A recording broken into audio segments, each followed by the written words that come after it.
হারানো পরী। চাঁদের আলোয় ভেসে যাওয়া এক সন্ধ্যায় পাহাড়ের পেছনের অরণ্যে খেলছিল শাসিনী আর তার বন্ধুরা। হঠাৎ চোখের ভেতর থেকে এক হালকা আলো দেখতে পেল তারা। শাসিনী ধীরে ধীরে এগিয়ে গেল আর দেখতে পেল একটা ছোট্ট মায়াবতী পরী গাছের নিচে বসে কাঁদছে। পরীটির গায়ে ছিল আকাশী রঙের পোশাক, চোখে কুয়াশার মতো জল।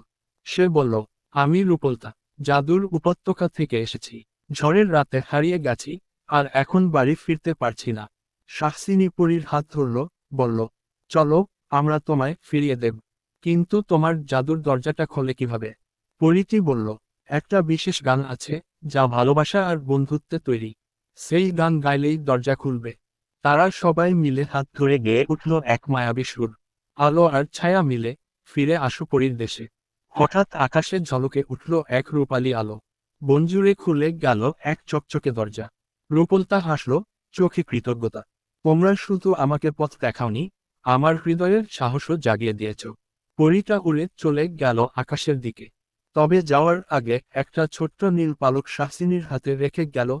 ভবিষ্যতে যদি কখনো তাকে দরকার হয়, এই পালক ডাক দেবে। শাসিনী জানে, রূপলতা হারিয়ে গিয়েছিল, কিন্তু সেই রাতে ওরা সবাই এক নতুন বন্ধুকে খুঁজে পেয়েছিল।